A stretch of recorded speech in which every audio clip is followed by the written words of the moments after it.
Bienvenue dans cette nouvelle capsule vidéo où nous allons aborder les processus de démontage et remontage des mécanismes. Quel est l'intérêt de réaliser une gamme de démontage ou de remontage? Ces gammes font partie des documents utiles en plus de la documentation technique des machines. Ces documents doivent faciliter l'intervention d'un agent de maintenance en cas d'intervention. Deux situations peuvent se présenter avant le démontage. Soit on ne possède pas de dossier machine, et dans ce cas, on procède au démontage à vue par tâtonnement, ce qui n'est pas forcément très simple. Le plus fréquent, on possède un dossier machine. Le démontage est structuré car il est prévisible à partir des documents techniques de la machine. Les avantages sont les suivants.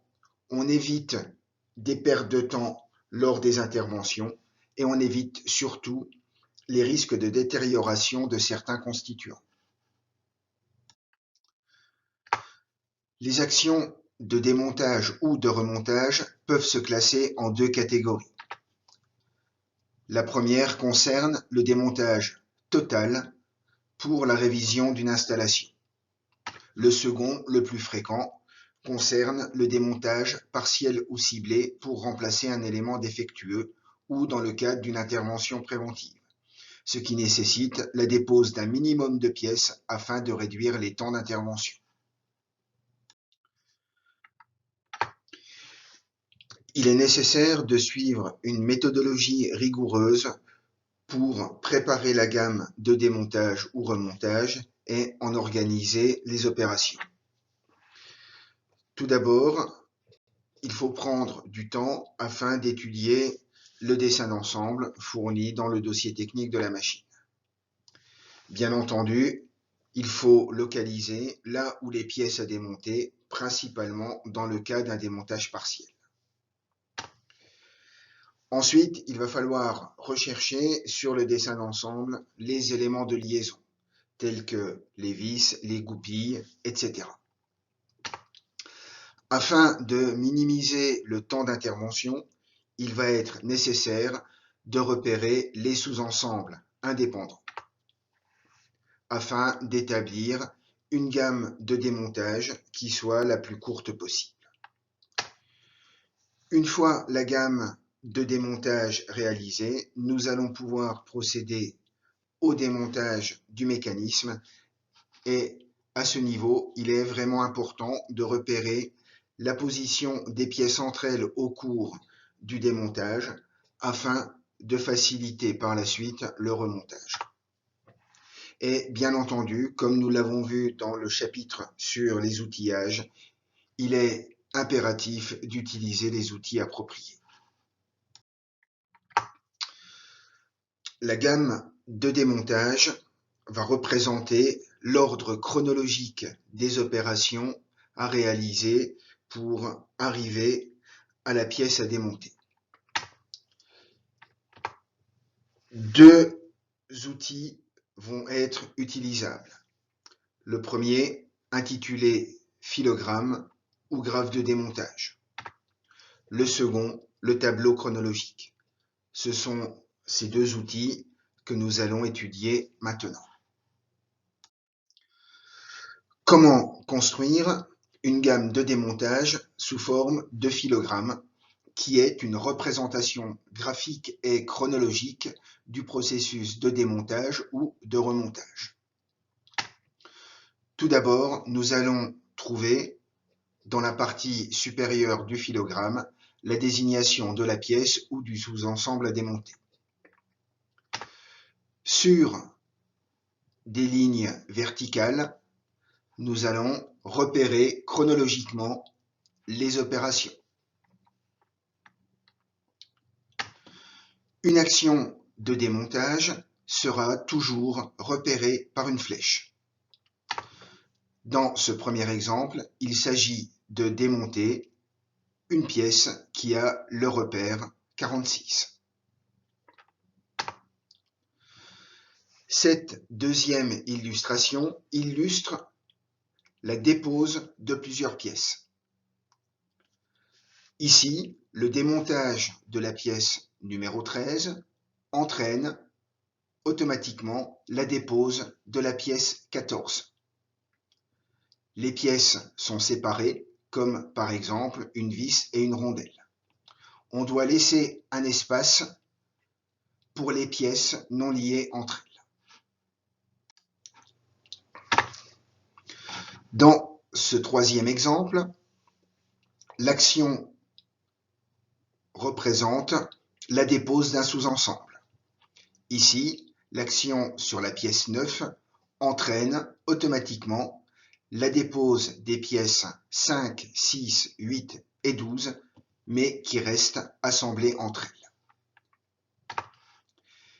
Ici, il s'agit d'une action n'entraînant pas de démontage de la pièce, puisqu'il n'y a pas de flèche. Au niveau du repère 9 de la chronologie, nous avons une divergence d'obtention de sous-ensembles distincts. D'un côté, nous avons le sous-ensemble composé de la pièce 7 et des différents éléments et pièces qui lui sont liés. Quand ce sous-ensemble est déposé, il reste également un autre sous-ensemble. Ici, dans notre exemple, un sous-ensemble appelé treuil, mais qui ne fait pas partie du processus de démontage. Donc, comme indiqué, nous avons à la fin le repère de la pièce restante ou du sous-ensemble restant une fois la divergence réalisée. Dans cette divergence, le repère chronologique du numéro de la phase d'origine est conservé, comme on le voit, et on lui rajoute le numéro d'ordre chronologique de démontage du sous-ensemble. À la fin du démontage, il reste le repère de la pièce restante ou du sous-ensemble restant pour un démontage partiel. À ce phylogramme, on ajoutera deux colonnes à droite, une colonne sur laquelle sera précisé l'outillage et une deuxième colonne sur laquelle seront précisées des observations, c'est-à-dire des renseignements complémentaires utiles au démontage. Le tableau chronologique, lui, doit comporter impérativement les éléments suivants. Une phase, une sous-phase, des opérations, la désignation des opérations, l'outillage, des observations éventuelles et des photos illustrant le processus de démontage ou de remontage. La phase, c'est un repère d'ordre de démontage par ordre chronologique croissant. Une sous-phase, c'est un repère d'ordre de démontage d'un sous-ensemble. Le numéro de la phase d'origine est conservé et on lui rajoute le numéro d'ordre chronologique de démontage du sous-ensemble. L'opération, c'est un repère d'une action simple de démontage avec un numéro par ordre chronologique croissant. La désignation désigne l'opération que l'on va réaliser. Elle doit débuter par un verbe à l'infinitif qui décrit l'action de démontage en relation avec le type d'outil. Par exemple, pour un tournevis, on utilisera l'action dévisser. On doit également écrire le nom de la pièce et son repère contenu dans la nomenclature du mécanisme. Dans la colonne outillage, nous allons préciser les outillages nécessaires aux opérations concernées en précisant leurs caractéristiques. Dans la colonne observation, on indiquera tout renseignement utile complémentaire à l'opération, comme par exemple la position d'une pièce, la réalisation d'un marquage de repérage, l'utilisation d'un document particulier, une cote de réglage, etc.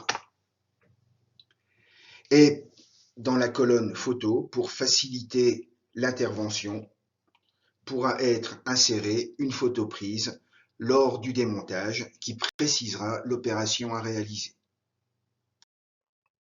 Donc nous trouvons ici un exemple de gamme de démontage sous forme de tableau chronologique. Donc nous retrouvons un numéro de phase, l'opération à réaliser, le mode opératoire qui regroupe ici les colonnes outillage et observation, et donc ici une photo précisant la nature de l'intervention ou de l'opération à réaliser. La rédaction de gamme de démontage, que ce soit sous forme de tableau chronologique ou de filogramme, nécessite l'utilisation d'un vocabulaire adapté. Dans le cadre du démontage, nous allons utiliser un certain nombre de termes.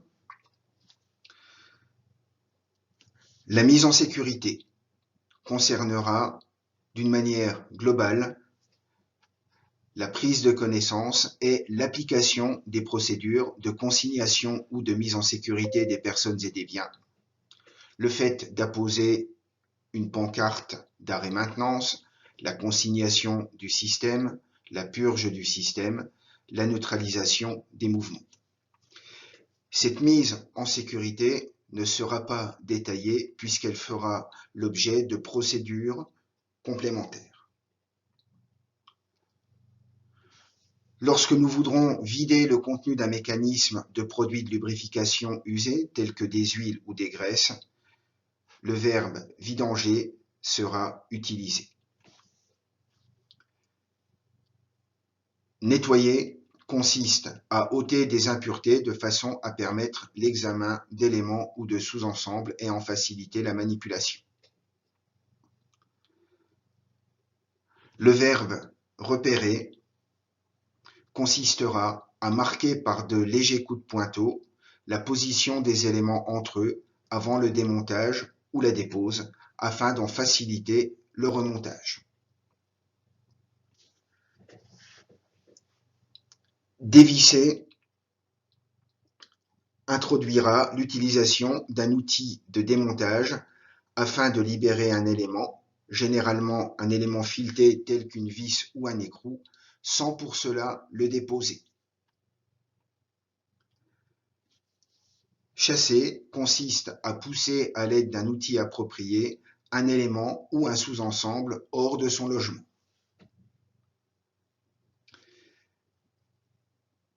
Extraire entraîne l'action d'utiliser un extracteur, par exemple pour démonter des roulements. Déplier consiste à rabattre un élément en tête afin de le ramener à sa position initiale. Par exemple comme des rondelles servant au réglage du jeu de fonctionnement des roulements. L'élément déplié sera à remplacer pour des raisons de sécurité. Dans le cas du remontage, nous pourrons utiliser cette série de verbes. Engager est une action qui consiste à replacer un élément ou un sous-ensemble sur un arbre ou dans son logement. Visser, qui est l'action inverse de dévisser, consiste à actionner un élément fileté pour la mener en contact avec une autre pièce du mécanisme, sans pour cela bloquer cet élément. Visser peut également signifier bloquer un élément fileté à un couple de serrage donné. Remettre à niveau consiste à introduire un lubrifiant neuf dans un mécanisme en respectant tant les caractéristiques que les quantités préconisées par le constructeur. Reposer, c'est replacer un sous-ensemble dans la position qu'il occupait avant la dépose. Régler, c'est mettre au point le fonctionnement d'un sous-ensemble ou d'un ensemble. Essayer, c'est faire fonctionner l'ensemble ou le sous-ensemble de façon à parfaire les réglages afin de rendre le système performant. Et enfin, contrôler, c'est vérifier ou mesurer les performances ou s'assurer de la conformité d'un élément. Nous allons donc illustrer maintenant le filogramme et le tableau chronologique au travers de l'exemple de démontage d'une pompe hydraulique manuelle. Le problème rencontré est le suivant. Dans un atelier de maintenance, une installation de distribution d'huile de lubrification est équipée d'une pompe hydraulique manuelle fixée sur le couvercle d'un fût. Le technicien en charge de la lubrification signale une anomalie. La pompe ne fournit plus d'huile. Un diagnostic rapide effectué par le technicien permet de constater que le joint torique du piston est défectueux. Une action de maintenance corrective est donc nécessaire pour remplacer le joint torique. Afin de minimiser le temps d'intervention et de minimiser le nombre de pièces à démonter, nous allons donc établir le graphe et la gamme de démontage de cette pompe hydraulique. Il s'agira dans ce cas, bien entendu, d'un démontage partiel. Nous avons à notre disposition le dessin technique de la pompe hydraulique manuelle. Le joint torique à remplacer et celui-ci, il a donc le repère numéro 8. Nous retrouvons ce joint avec son repère et ses caractéristiques dans la nomenclature de la pompe.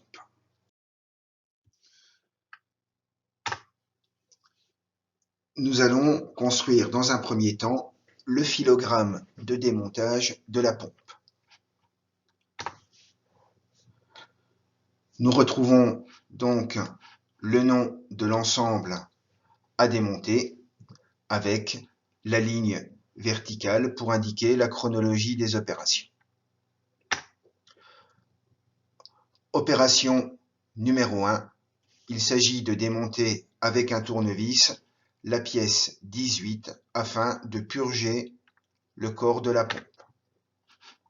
Pièce 18 que nous retrouvons ici.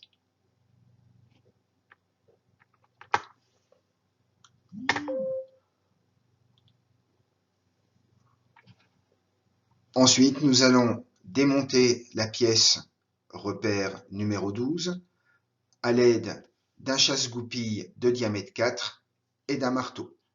Nous observons qu'il faudra démonter 2 goupilles.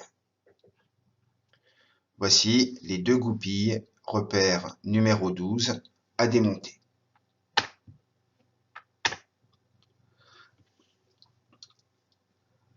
La troisième opération est toujours une opération de démontage qui nécessite l'utilisation d'un tournevis.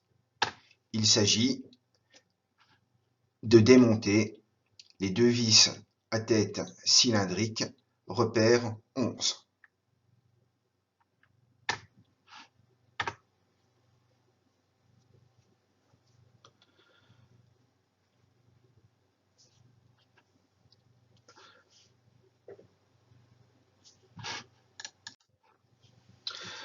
Le fait d'avoir enlevé les 2 vis repère 11 va nous permettre de démonter la pièce numéro 3 avec les pièces 4, 6, 10, 9 et 7 qui lui resteront liées. La pièce numéro 14 viendra avec.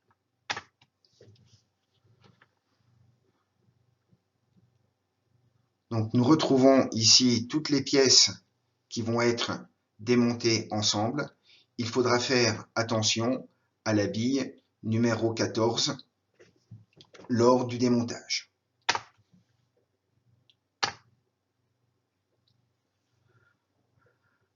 À partir de l'opération numéro 5, nous avons une divergence. La pièce 5 et la pièce 8 viendront ensemble. Donc, ces deux pièces, pièces 5 et 8, qui sont donc le piston et le joint torique à démonter. Remarquons ici le repère 5,1 de la divergence. À partir de cet instant, nous pouvons démonter le joint torique à remplacer à l'aide d'un tournevis. Il nous restera donc, dans cette divergence, la pièce numéro 5.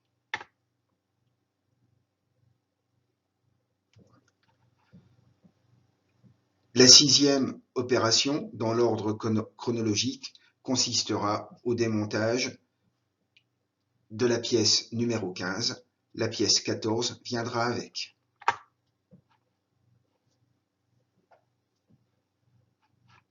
La pièce 14, la bille 14 et le ressort numéro 15. Et donc, à la fin, il nous restera le sous-ensemble restant de la pompe.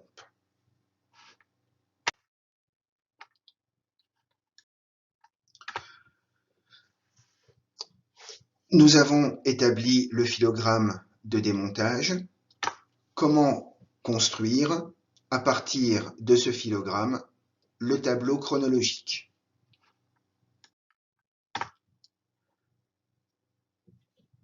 Donc, le système à démonter correspond au système que l'on retrouve en partie supérieure du filogramme de démontage.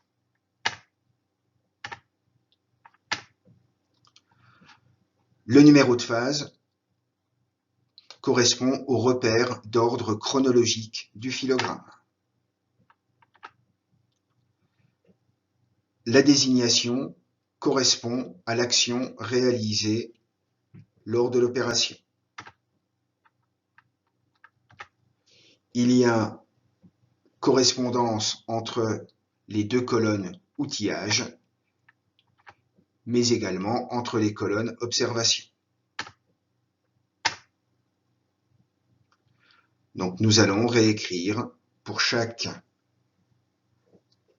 ordre chronologique les différentes actions à réaliser.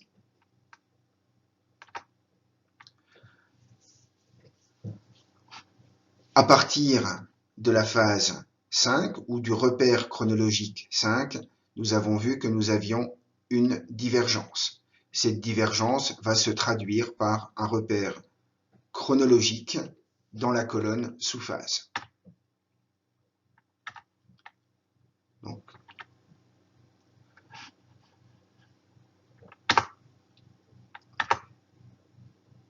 Et donc, nous continuons à écrire le tableau chronologique conformément au filogramme réalisé.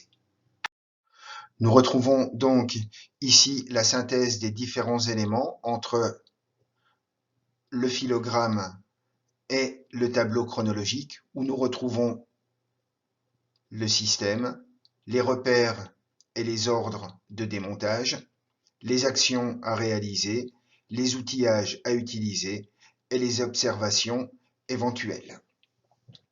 L'utilisation d'un outil ou de l'autre dépend principalement des usages de l'entreprise. Cette capsule vidéo est désormais terminée. À bientôt pour une autre capsule.